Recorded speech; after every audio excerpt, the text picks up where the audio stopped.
Welcome to another episode where I get to speak to incredible leaders from around the globe. These are people who are right at the very top end of everything that they do. They truly have practiced leadership for a long while and at the very highest level.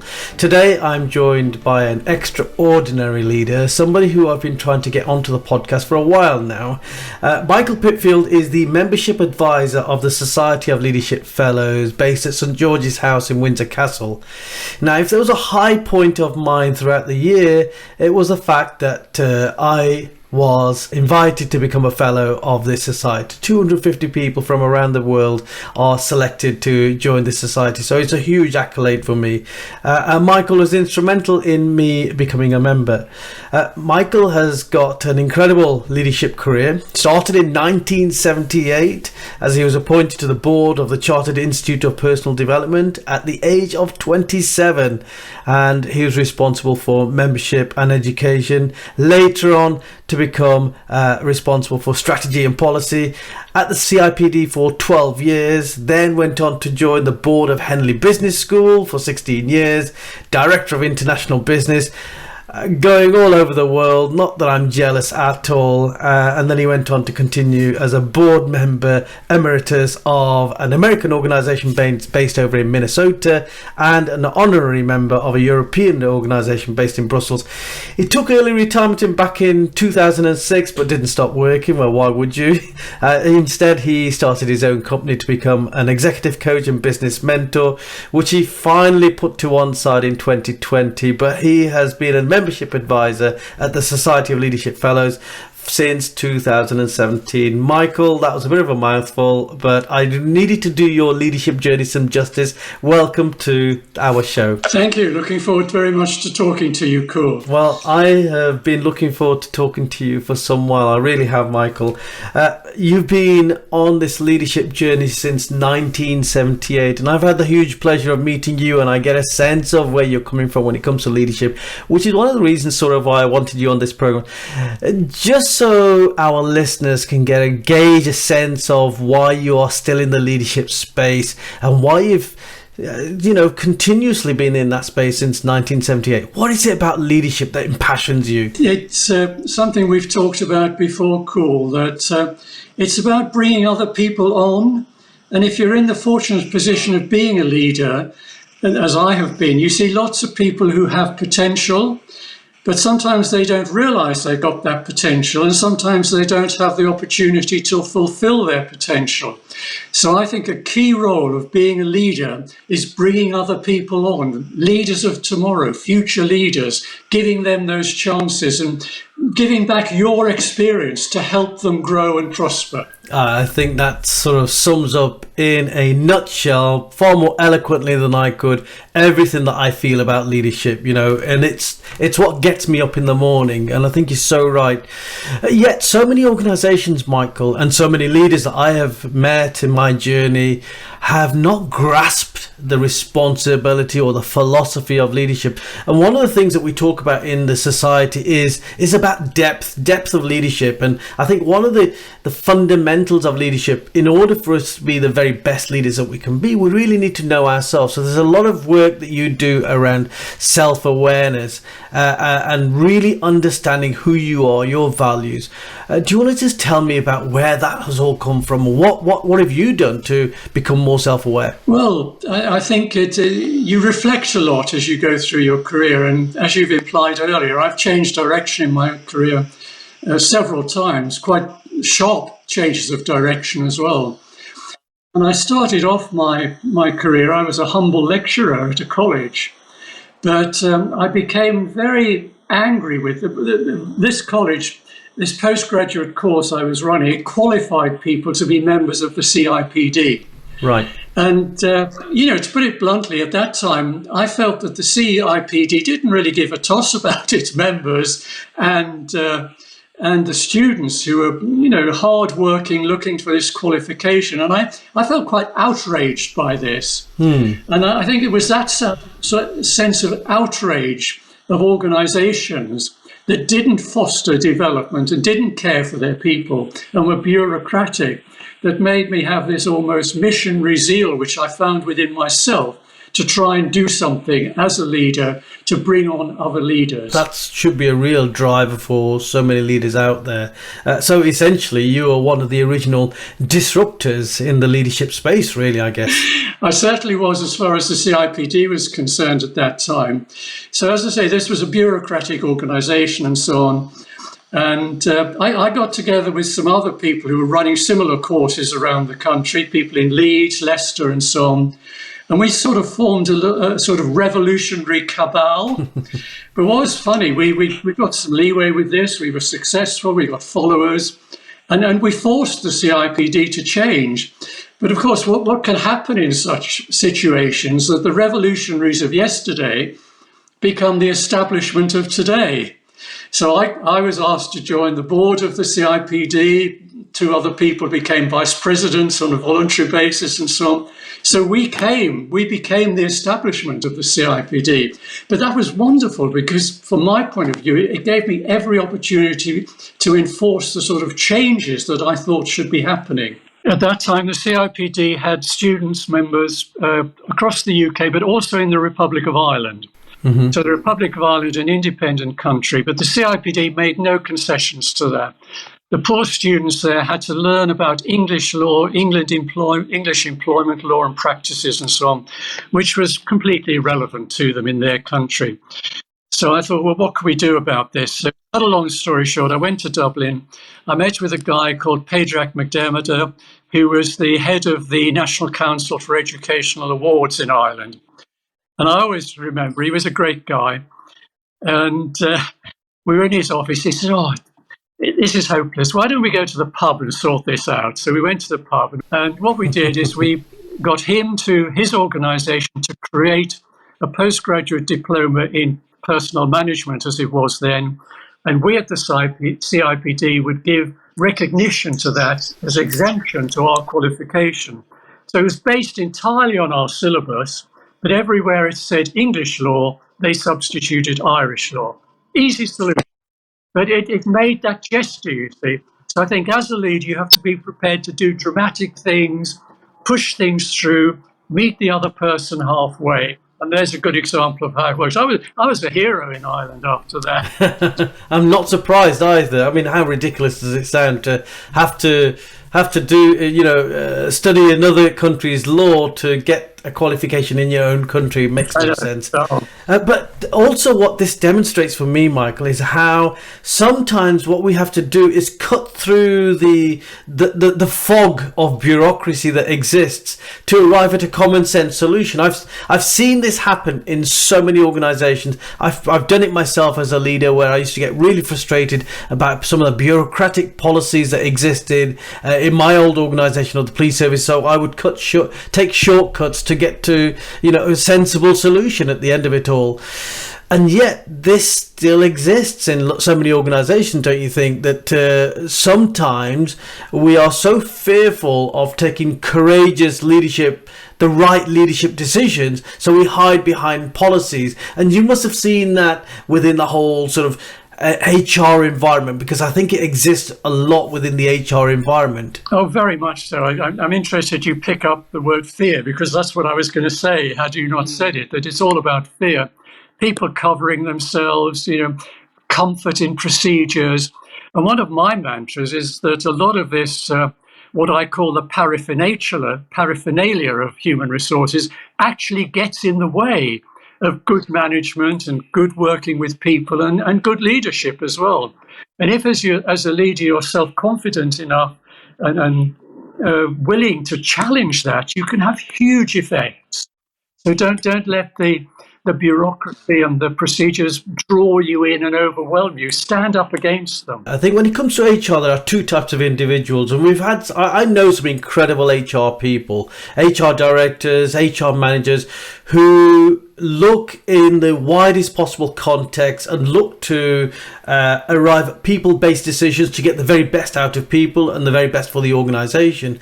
But by the same token, we also have HR people and leaders who simply hide behind this whole barrage of policies, procedures, regulations, legal frameworks that perhaps they don't really need to do, and it slows down the decision-making process. And sometimes it actually creates a barrier between the leadership of an organization and the people who actually get things done in an organization, and it creates mistrust. How funny you end with mistrust, because I was going to say it's all about trust. I think a very good example at the moment is this business of working at home, and some companies seeking to monitor what people are doing while they're working at home. I think that's outrageous.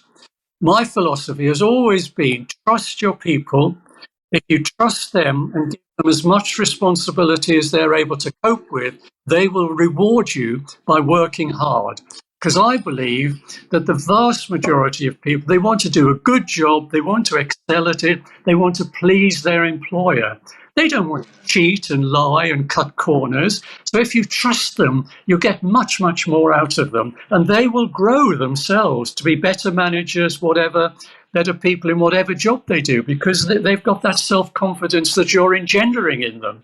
You can say I get quite evangelical about this. No, I think you touched on something really, really powerful, and it's very timely, because I think we're living through some really interesting times just over the last 2 years. You know, we've obviously been through exceptional experiences as a world, and you know, with the things like the Great Resignation, what we've seen now is that people have recalibrated their priorities, and people now feel that monetary recompense, wages, salaries are just not enough of an incentive to work well. They want more from an employer. So what do you sense that people are looking for from their employers? You know, I think we've got something like 1.3 million vacancies in the country alone. We've got more vacancies than people in the job market. So all these organizations are competing in this ever decreasing fish pond. How can they get the best talent? What is it that the talent is looking for?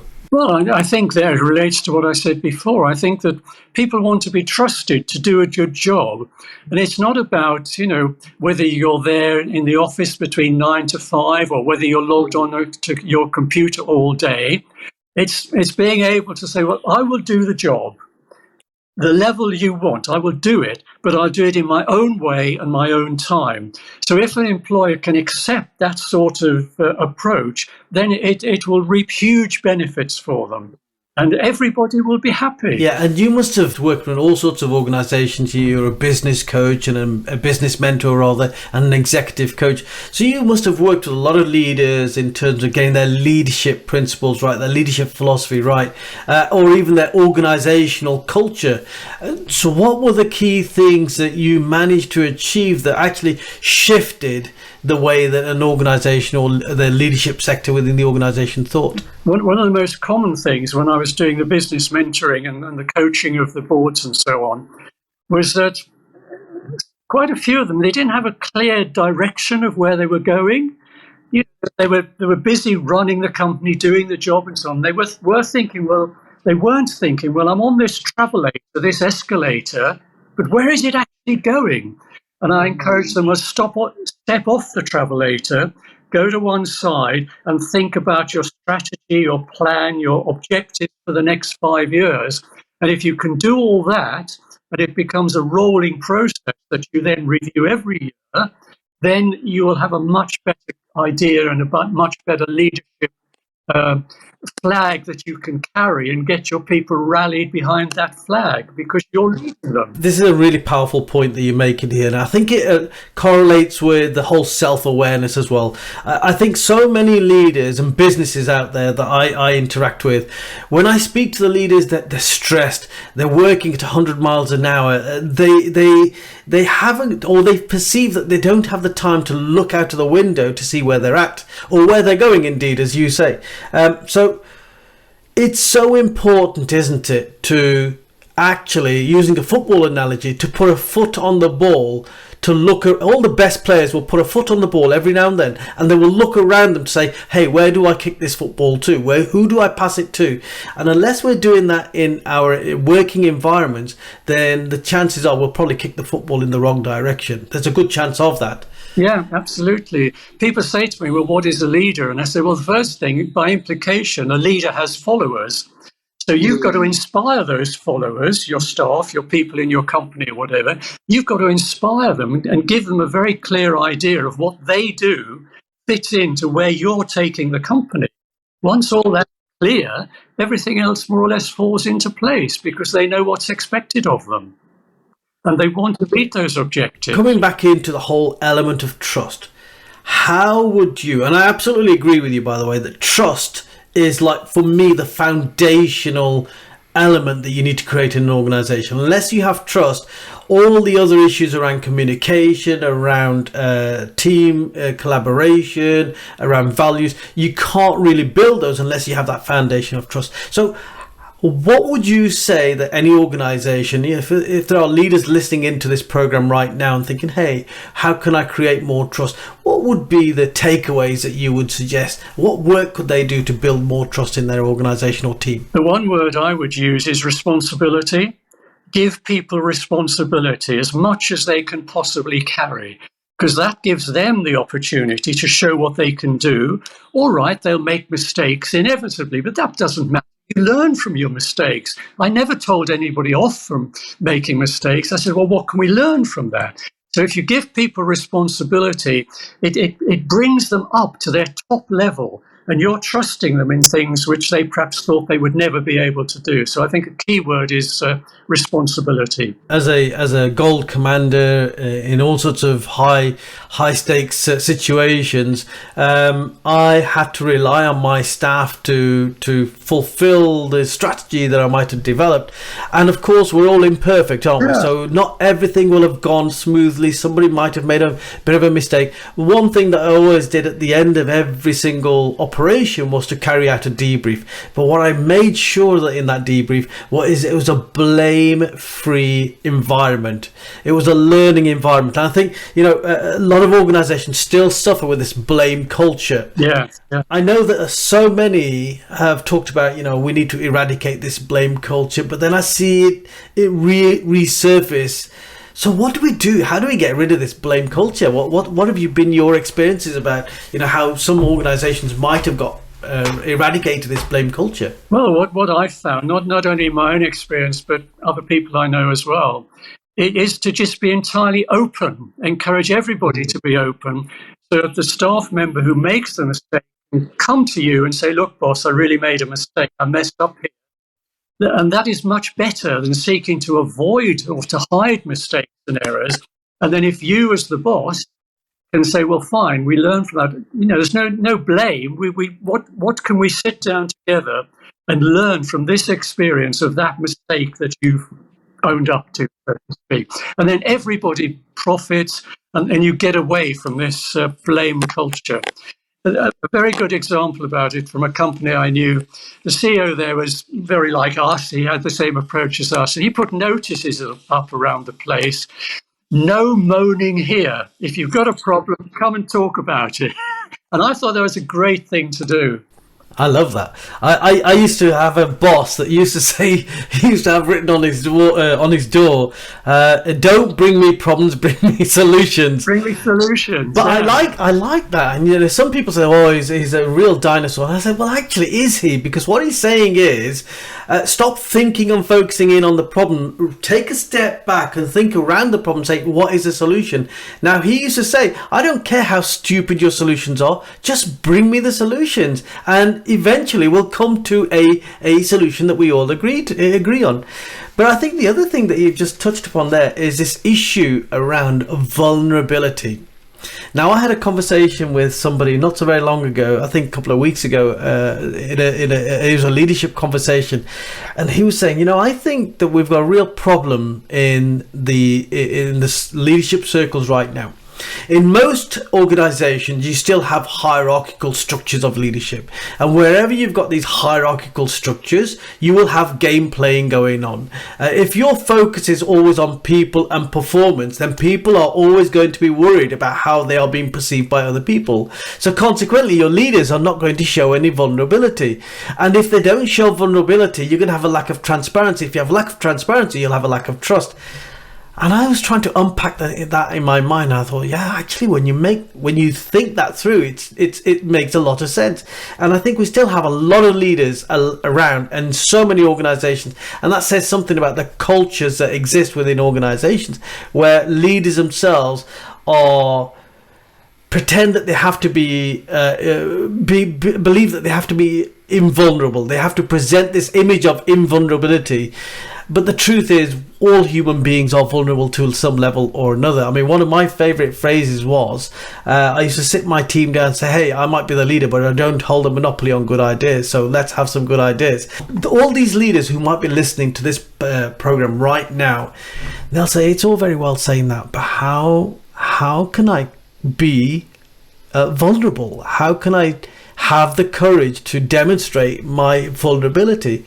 What do you think that we could say to them? Well, what I think to say there is, as a leader, you know your team, you know the strengths and the weaknesses of your team, and equally, hopefully, you know your own strengths and weaknesses as well. So it goes back to what I said about responsibility. So what I would say there, if there was an area where I as a leader was uncertain about something, I'd look around and think, well, this guy over here, he knows a bit about this, and I'd invite him to give his idea, table his proposals and so on, so that you can build on this in a collegiate way rather than the all-powerful boss who knows it all and nobody else knows anything. That's what you need to get away from. The leader is sort of the first among equals in a way. If you think of a board, everybody around a board's got ideas. You don't want to be surrounded by yes men. You want people who are going to challenge you, who are going to come forward with their ideas, and you have a good debate about it and come up with a good solution. That is so powerful. And I think the whole issue around the all-powerful boss, that coercive, command and control, dominating kind of leadership style is probably on the wane. Oh, very much so, yeah. I think more and more people now understand that leaders need to be visionary, they need to be transformational, they need to demonstrate vulnerability, they need to be human. And I think more and more people understand that. I think it was back in 2016 that the World Economic Forum actually said that by 2020, ironically, the number one skill set that organizations will be looking for in their new talent is going to be emotional intelligence. And here we are. Of course, what happened in 2020? Maybe triple that, quadruple that, timed it by 10. And I think we are now more looking at who is this person sitting in front of me rather than what skills or what qualifications has this person got sitting in front of me. And I think we've made this like 180-degree turn almost. So those leaders out there who still rely upon this command and control coercive style of leadership, I think they're going to be on the wane and they'll soon find themselves minoritized, and the world has shifted on its axis really when it comes to leadership. I was just coaching somebody recently, the CEO of a company, and he wasn't command and control, but he said, what worries me is when we're discussing something in the board, I'll say something and they all agree with me. And I said, and he said, that's not what I want. How can I deal with that?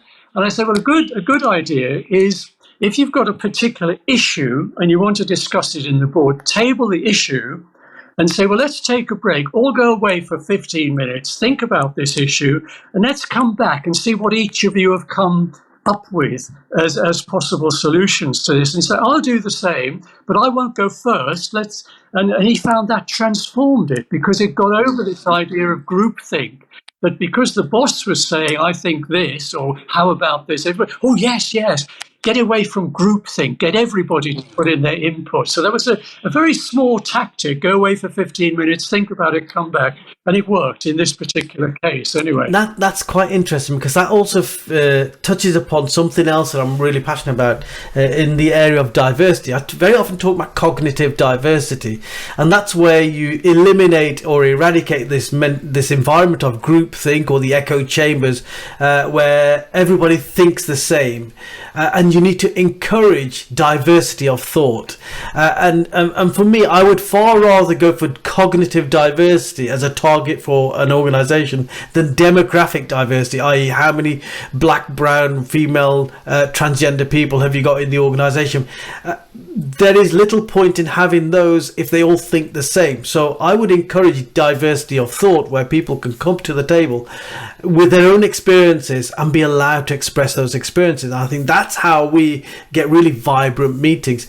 But I don't know if you've ever read the book, I'm sure you have, Edward de Bono's Six Thinking Hats. Yes. I've always used that as a clever way when people all come up with the same idea. I'll say, okay, hang on a minute. So, okay, you're going to wear the black hat. All I want you to do is think about and express the negative elements of what we're proposing. You've got the yellow hat. You just think about the creative. And I find that something like that really gets a meeting going, and it can make it quite transformational in that sense. Well, that's right. There's a very good. I find it a very amusing example of this. Do you remember at the last election, the Labour Party came up with this Ed Stone? You know, the policies of the Labour Party were carved in stone. I think that was a classic example of groupthink. You know, nobody around the table said, hang on a minute, guys, is this really a good idea? And that's what you're talking about. You want people to challenge the idea before it gets set in stone, if you'll excuse the pun. Just to pick up on what you said about diversity, I'm a great believer and passionate about diversity as well, as you know, from the society. And one of the things that one of our fellows actually said the other day was that it's all very well having tick boxes and having this many LGBT people, this many black, brown people, and so on, this many women. That ticks the boxes. But are the people, the leaders, are they listening to what these people say? So if you've got a team and you have perhaps one black member on it or whatever, and they're there, do you actually listen to what they say? Do you regard their participation on a par with everybody else? Or have you just ticked the box and they're on the board, so we're fine? Do you understand what I mean? Absolutely. And so it can come across quite tokenistic if you're not careful. Exactly. And what I loved about the society was, at my last meeting with the society, that there was a vibrancy in the room, that people came with their own individual journeys, experiences, but they had the same space to be able to express that. And I found myself wondering, goodness gracious, imagine if we were all on an executive board of an organization. What would that organization be like? Yes. Because it was that level of impactive for me. And I think that if we focus on having these cognitively diverse boards, or we allow people to express their journey, express their experience, I just think the organization will get so much more. And it's not just at board level, this is across the organization. If you want a vibrant organization, then I think vibrant organizations are the ones that are going to survive and thrive in this new world. I think we have to try and do away with groupthink and echo chambers.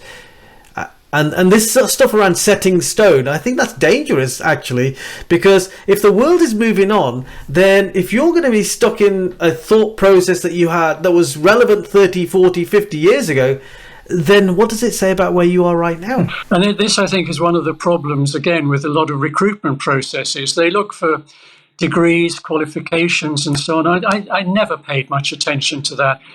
Obviously, you want people who are qualified to do the job, but there are lots of ways of being qualified. But in the end, my decisions were based on, well, what sort of person is this? You know, are they enthusiastic? Have they got interpersonal skills? Can they express themselves well? They've got communication skills, empathy. those were the things that were important. You could have any number of certificates on the wall, but those things I just mentioned, those are the things that really matter. Oh, let me give you a great example on that. I was approached by a general practice doctor's surgery recently, and over the last several years, they've had high levels of turnover. They've had staff underperforming. They've had disruptive staff, and they said, we don't know what we're doing. We're following the same recruitment processes that all the other GP surgeries are doing, but we seem to be, attracting this toxic staff or underperforming staff. And then they leave. We have a high, quick turnaround. Yeah. So I said, okay, let's try something else. Firstly, let's review your processes. Just because you're copying another GP surgery doesn't mean it's right. So let's review your processes. But let's add to your processes. Let me carry out a behavioural, get every single candidate to complete a behavioural preferences profile, so we know what their communication style is like. And let me also get them to complete a questionnaire for an emotional intelligence profile. So we see where, because I work with 26 competencies on emotional intelligence, let's find out which one of these competencies are strong and which are weaker. And as a consequence of that, we were able to form a really strong picture. They ended up hiring a load of people, and that practice has turned around its performance. And I had a message from them not so long ago. We've got the best staff that we've ever had right now. And it feeds into what you're talking about there, Michael, that often we simply look at qualifications or IQ. And I say, look, IQ might get you the job, but once you're through the door, how you're going to excel is really dependent on what your levels of EQ are, what your emotional intelligence is going to be like, what your communication and relationship building skills are going to be like. I've got a good example of that, actually, from when I was at Henley Business School. I had a vacancy in the marketing department, and for some reason we didn't get many applications, and the HR people came, and I think there were perhaps 4 or 5 applications, and I went through them, and they said, well, we can rule out this guy because he hasn't got an appropriate degree. So I said, well, he's got a degree. Let's see him. Anyway, cut a long story short, I looked through them, and I got this guy to come in for an interview. And straight away he said, I'm really surprised you saw me because I did a totally inappropriate degree. And I said, well, tell me about your degree. And he said, well, I was mad about pop music, so I did a degree in pop music. But I want to be in marketing. Anyway, I talked to the guy, and he had everything I was telling you about: good communication skills, self-confidence, and so on. And in the face of a lot of opposition from HR, I took him on. I said, well, I'll give you a chance. I'm taking a chance here. You've got to deliver for me. And he turned out to be one of the best employees. He loved the job. And because of his interest in music and so on, he played the saxophone. So when we had receptions and things, he used to play the saxophone in the background. So we got a double benefit out of it. And he was fantastic. He thrived in the job. I love people like that. I genuinely love people like that. They're different. They add something. They bring some different energy into your group. Because I also think the work environment has to be a fun environment. I love working with fun people, And talking about fun, there's a different side to you as well, isn't there? One that we very often don't talk about. I understand you've been a bit of a film star in your past as well. Well, a model and a film star. I did more modelling than filming, but yeah, that's true. It was a long time ago. It is even before I was a college lecturer. I was at university, and it's a long story, but I was able to do this in between terms at university. Yeah. So I did modelling and film work and so on. But the funny thing was, you never leaves this. And it happened a few years ago. They came back to me and they said, "Are you still doing the modelling?" I said, "Well, what have you got in mind?" Anyway, I won't go into all the detail, but they wanted to do a feature in the Daily Telegraph on how the older man can look good. Oh, wow. I think you'd be perfectly suited for that, Michael.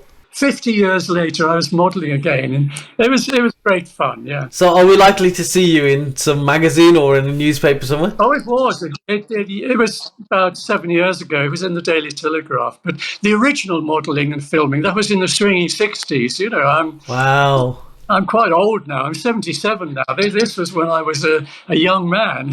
You look amazing. So listen, have you worked with any iconic people that we will all know about? These legends. Yeah, I was in a film called A Man for All Seasons, about Sir Thomas More.